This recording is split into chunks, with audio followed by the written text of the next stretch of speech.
Hello and welcome to a very special Christmas edition of the Clan Show, and we've got the perfect weather for it. Just lightly snowing here. Well, it's heavier snowing now. Yeah, that's right. Okay, that's far too heavy. That's perfect. There we are. Special Christmas edition of the Clan Show, your one-stop shop for all Clan fans. And over the next half hour, we'll have all your favourite features, competitions, interviews, and of course that is where we will start. And seeing as it is a very special season where we talk about peace and goodwill to all men, I thought I'd take Clan's GB forward international Craig Peacock out for a nice friendly game of Laser Quest, which he took far, far too seriously. Hey Peaks, how you doing? Not too bad, how are you? Yeah, not so bad. Ready for a bit of Laser Quest? Yeah. You up for it? Yeah, a little excited, yeah. I love lasers. I don't even know what they are. I don't even know what lasers are, but I love them. Well, actually, Jerry, laser stands for the light amplification by stimulated emission of radiation. Didn't have to go and ruin it, did you? Yeah, let's go. Sake. Hi, I'm Craig Peacock, number 71 for your Brayhead clan. I describe my playing style as a two-way centreman. I like to be responsible in both ends of the ice, try and be good on face-offs, contribute on special teams, whether that be the power play or the penalty kill, but just be a good two-way centreman for my team. Peaks. Peaks.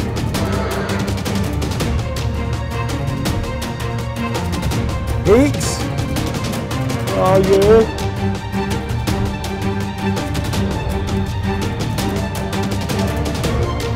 Peaks. Come on man, stop fooling around. Come on now. Come on, you don't need to hunt me here. Come on, dude. It's just an interview. You're taking it too serious. I'm coming, Jerry. Where's it going now? Oh, what?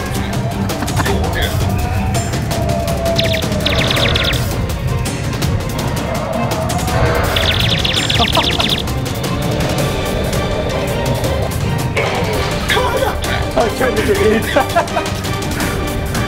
Sick.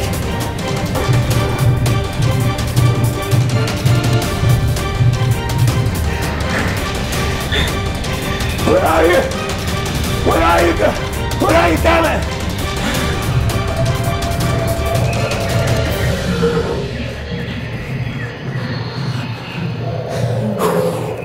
Grenade.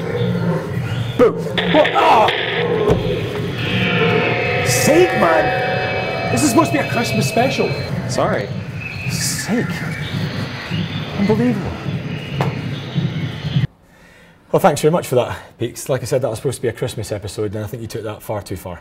I played to win. Play to win. Yeah, if you're not cheating, then you're not trying. That's what hockey players. That score line is not true. I think you've been shooting my gun I think when it it's went right. back in the holster. That's unbelievable. Anyway, just wanted to have a wee quick chat with you as well, because it's interesting. I always usually start when we're talking with imports about how they got into hockey, and a lot of them obviously guys are from Canada. You've got a slightly more different route into hockey. Although similar in a way. It was your dad that really as a hockey player, got you into hockey. Was that always destined for you then, when you were growing up in Peterborough? I think so. My dad is Canadian, so I have that similarity with the imports there. And he played professional hockey for quite a while, and he ended up settling in Peterborough and met my mum. And my mum's brother actually played ice hockey as well, and they played on the same team together. So I think ice hockey was always destined for me. I mean, it was on my mum's side of the family and my dad's side of the family. Wow. So. Yeah, I was at the rink from an early age. So you had that hockey DNA early doors. Was there any other sports that you played growing up? Was there anything else that you wanted to do, or was hockey always what you felt, if I can make a career out of that, I'd do that? I played every sport there was growing up. I used to play football, obviously being from England. I did play quite a bit of football when I was younger and played for the school team and a local team, and then kind of got to the age where I was about 10 or 11, and you know, ice hockey was starting to take up some more time, so I had to choose what I wanted to do, and ice hockey, it was always ice hockey for me. For what point for you did you realise that you could actually make a career out of it though? This is something that we've been talking with a lot of guys about. There's one thing it being your passion, but there's another thing being able to be, this could support me, this could be a career for me. When did you know that was the case?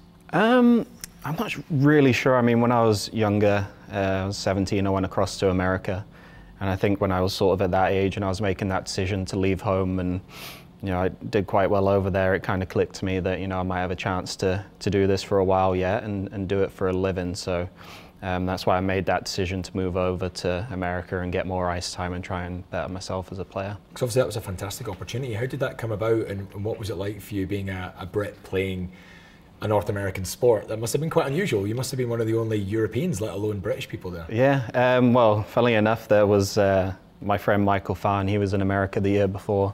I can't remember how he ended up over there, but he suggested to the coach that they bring over me and Robert Dowd, who plays in Sheffield. So the year I went over, there was 3 of us. There was 3 English guys over there. And it was great. I mean, it was a life-changing experience for me. I was 17 years old and moved away from home for the first time, and you get billeted out and live with a family over there and a player on the team. So that was, and I lived in Florida too, so. It's not so bad then, is it? No, really? so I spent about 9-10 months in the sun. So Similar to Peterborough, or? A little different, it's a little different, yeah. But no, it was a great experience, and the fact that I had, 2 of my friends over there with me, it made it a lot easier, because it was a big decision at 17 to move so far away from home and be away from friends and family and everything I knew, but I had 2 friends there with me, so it wasn't too bad. Do you think that's a good thing for hockey development? Obviously, there's a lot of people work really hard in the UK, developing UK talent. You've been involved in that scene as well. Do you think, though, that this opportunity to go abroad and to learn it, at the home, of hockey, do you think that's something that should be looked at from UK teams and UK development teams? Yeah, I think you're starting to see a lot of kids now, you're even younger than, I was 17 when I went over, and you're seeing kids that are going over at sort of 13, 14 years old. And it's great for them, they need to go and get as much ice time as possible and the best coaching that they can possibly get. But it's also a shame, that they're having to do that. They're having to make that step to move away to a different country, and I think that's something the UK needs to work on. And it's hard with the ice time. When I was a kid, I got an hour a week, so wow. I'm not sure what it is now for the kids, but they obviously they need more ice time and more coaching. So if you can find a way to improve that for the juniors and they don't have to start moving away, that'd be a great day for British hockey. But for now, if you have that opportunity to go, I'd say definitely do it. Well, obviously stood you in good stead, because you also didn't stay long. You came back to the UK, but didn't stay long in England. It wasn't long before you were over at the Belfast Giants, and you were there for a long time, 7 years for the Belfast Giants, and you had some cracking seasons there as well as top Brit as well. And how did that kind of come about as well? I mean, you had a bit of a breakout first season, really, didn't you? Yeah, I was playing in Peterborough, and it was Rob Stewart in Belfast. He had sort of coached in the league that I was playing in before, and I guess he gave Belfast my name, and they came to watch me one game in Bracknell, I remember, and I was pretty nervous. In the game, I knew I had people there watching me, and I think I probably had the worst game of the season, and I was like, well, that's that one gone. He's actually quite good, other than this game. You've seen the footage. Yeah, so luckily I had a really good year in Peterborough, and they came to see me, watch me play that game in Bracknell, and it just kind of went from there, and then ended up signing a contract and spent 7 years there. Because obviously you play centre a lot for the Braehead Clan now as well, but you were out in the wing a lot that time as well, weren't you, for Belfast? You did play some centre and stuff, but it was out in the wing really was your forte. Yeah. And playing on the line with all those imports as well at that time, that must have been a big change for you.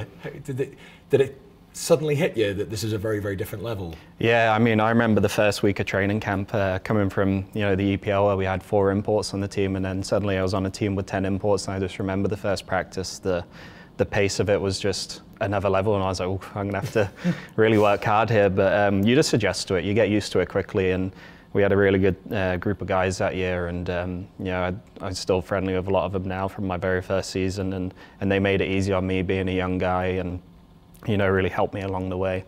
But yeah, the pace was a noticeable jump when I first got there, but like I said, there was 10 imports in the league then, so I got a chance to play sort of second line and power play minutes, which I think really helped my game and put me where I am today, because I just got the chance and they threw me in the deep end, and that was it.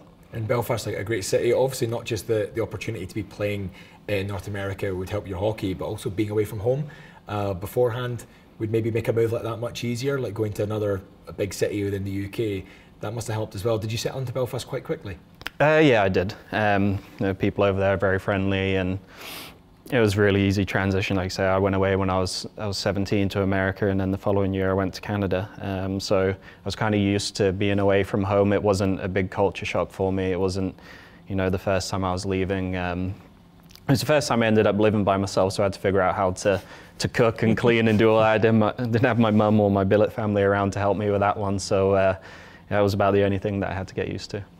So then obviously comes the time where you make that switch away from Belfast Giants over to Braehead Clan. I don't think many people maybe saw that move happening. Can you tell us a little bit about how it came about, who contacted you first, and how much of a decision that was for you?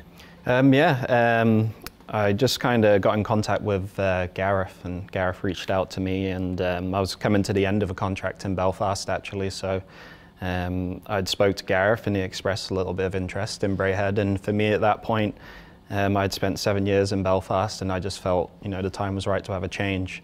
You can get a little bit stale and if you stay in the same place too long, I think, and for me I was just ready for a new challenge and sort of a new outlook on the game. And you know, Braehead, I watched them when they first came into league and they grew and grew and grew every year.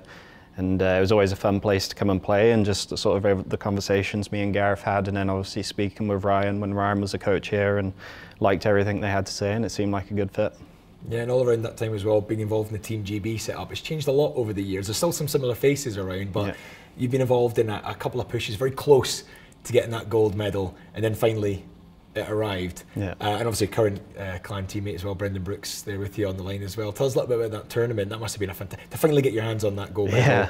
It's been coming, hasn't it? It's been coming. Yeah, that was something really special. That was probably one of my favourite moments of my career. We the 2 years previous to that, we were in Croatia and Holland, and we got the silver medal. You know, we did really well through the whole tournament. We got to the final game. I think both years we just needed 1 point, so we just needed to get to overtime. That's all we needed, and we ended up losing both games by a goal. So for that to happen, it was just, you know, it was gutting, to be honest. Like it's the worst feeling, and we had it 2 years in a row. But you know, it really was third time lucky for us. And the special thing as well, you know, we did it on home ice, so it was kind of nice. I mean, it sucked that we had to lose those 2 years, but then to finally get it and to get it on home ice, I had my family there and my partner there, her family, and that was really something special. Yeah, it was a great location for it as well. A couple of guys added to the roster that year as well, a couple of dual passport guys. Brendan Brooks obviously being one, Liam Stewart being another.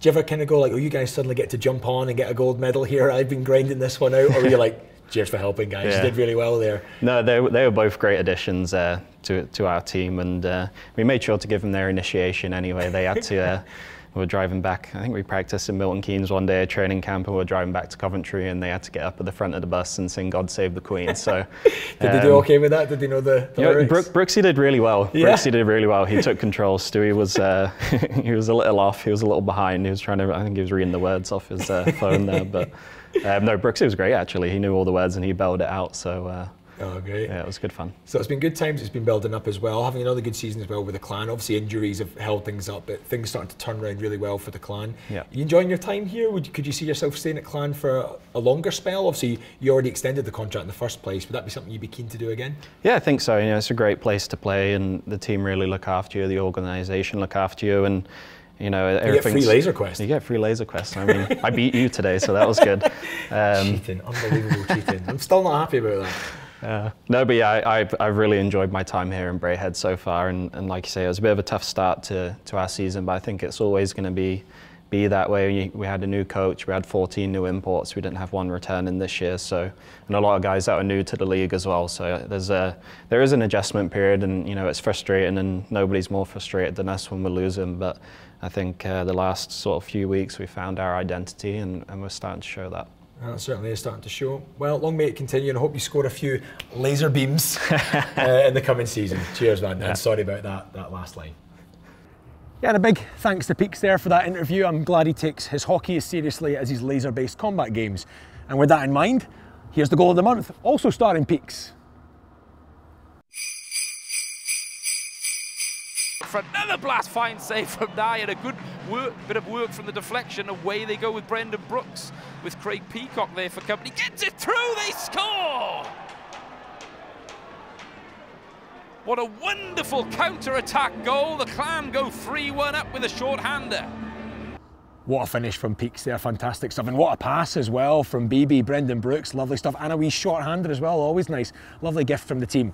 Now that wasn't the only gift that the team were giving out, though. Recently the players were all down at the Children's Hospital to see over the delivery of the teddy bears that the fans had so generously donated. Glasgow Children's Hospital Charity is again one of the club's official nominated charities during the 2018-17 season. GCHC raises money to ensure that Scotland's sick children and their families receive the best possible care and experience while in the hospital. And over the past few years, the clan players, fans and staff have taken the boys and girls at the hospital to their hearts, raising money through a whole host of fundraising events.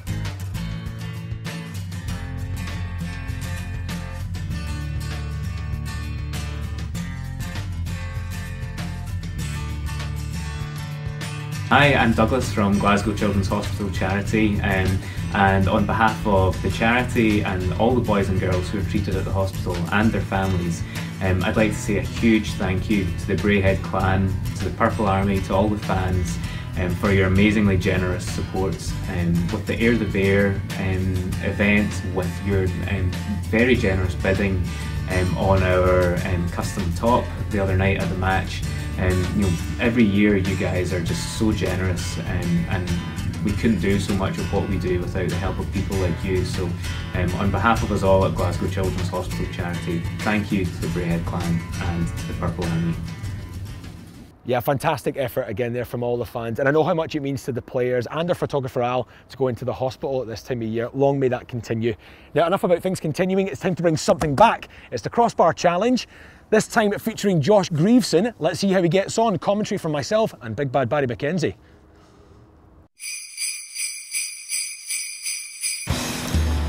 Next up, a lot of potential this lad, Barry, a lot of potential. Josh, the kid, Grieveson, sometimes called Gary. Smiling for the camera. Smiling for the camera there, full of confidence. Okay, let's go for Got the the thumbs up, got the thumbs up. Look at that, tongue out, big shot! Oh, that was so close! I think that's the hardest shot I've ever seen him hit. Look where the puck ended Wow, up. there you are, confidence brimming. Let's see what happens on this second shot for Josh. I think he's beating the gym. Something's happened. He's got a little goatee as well. It's pretty cool, isn't it? It's quite cute. It is, it's quite good actually. He's got the bit between his teeth now, so it'll be interesting to see what happens. Yeah. Here he goes. There he goes. Look at this, smiling already. Confidence. Oh, that's another good shot. Another good shot, but game-winning goal potentially, but not in this game. Yep. Oh, tough one there, Josh. It is a tough one. Maybe we'll get a hit from someone else on the roster next time. It is a tough game. However, if you are a fan of games, I've got some good news for you. There's a new game coming to the intervals very, very soon, Bathtub Racers.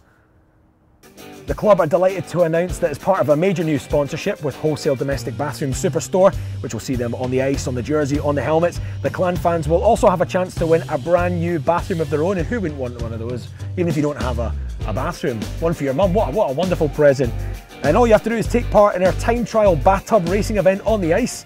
The competition will start in January. Look out for details of how to enter coming very, very soon. And if you don't fancy the challenge yourself, but you still fancy a bathroom, well, you can take advantage of a special Clan Fans discount using the code CLAN10. Looking forward to the Bathtub Racers coming soon. Bye, Clangus. Looking forward to that, sounds great. Right, it's time for the 10 roster questions. And out of the cold and in the hot seat is Tyler Schofield. Okay, it's time for 10 roster questions. I've got Tyler Schofield here. It's slightly more dramatic lighting than we normally have for the 10 roster questions. Are you ready for this? I think so. Okay, here we go. First question, best skater? Adam Brace. Adam Brace, best skater. Even though we've not seen much of him, you've seen enough. I've seen enough, yeah. There you go. Okay, best hands, best skills? Mbach. Mike Mbach, he's got the goods, yeah? He does have the goods, yeah. Oh, nice, okay. Toughest guy? Sesky. Seskon, yeah? Yeah, I'd say Sesky. Hands down, Seskon gets the nod on that one. Smartest player? Smartest, probably Patolny.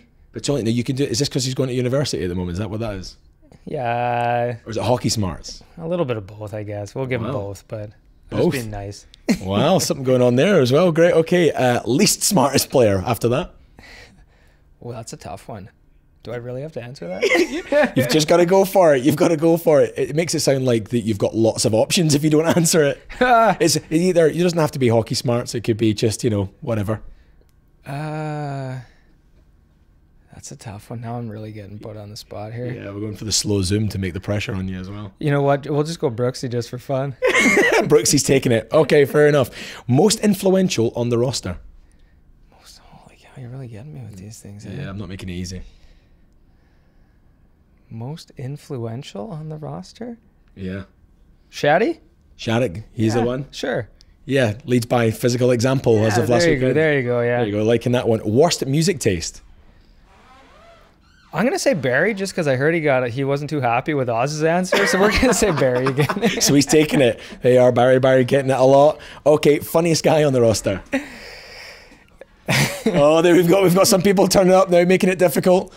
Barry, I'm talking about. What did he say? he didn't say anything. You haven't been mentioned yet. You're safe. All right, okay. I had to go with worst music for you again. Did you really? Because I knew you didn't like it the first time, so I was just throwing it in again. I don't even know your music, man. But What music do you like, Barry? Definitely not opera.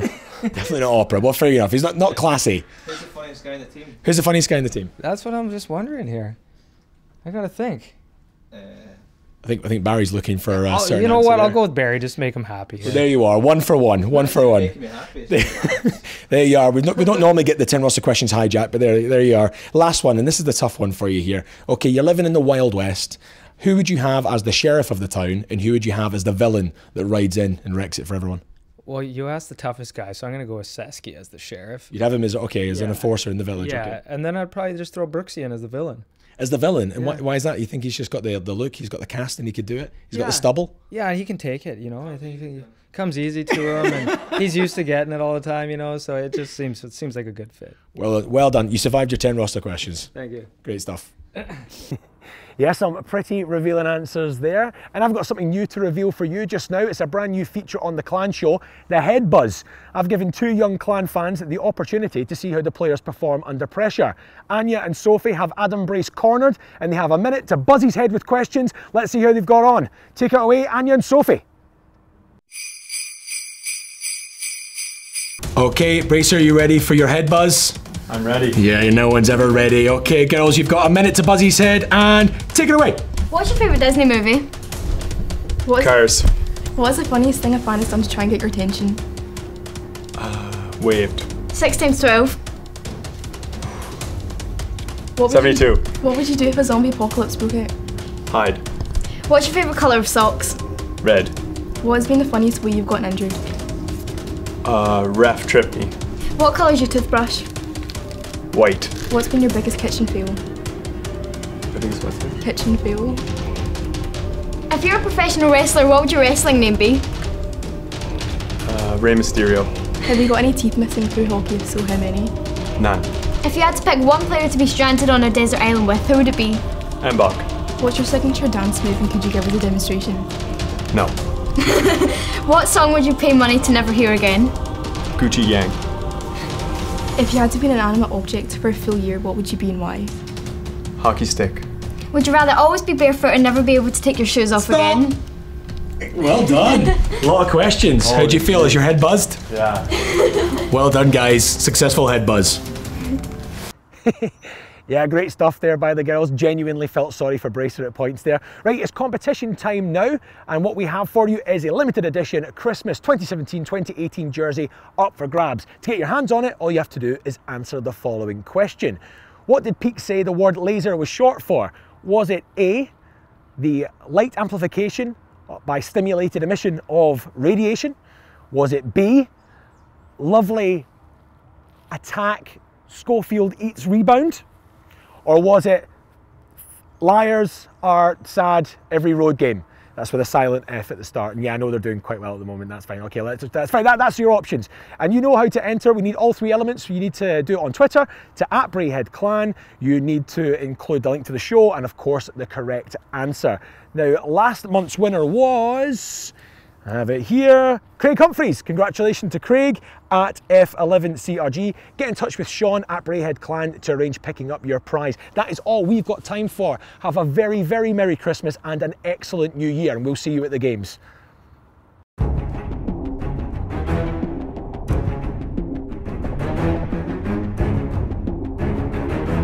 And then I'd probably just throw Brooksy in as the villain. As the villain, and why is that? You think he's just got the look, he's got the cast, and he could do it? He's got the stubble? Yeah, he can take it, you know. I think You survived your 10 roster questions. Thank you. Great stuff. Bullshit. You shouldn't have came in the room, man. That couldn't have been worse timing, could it? And it was after that we lost 3 players.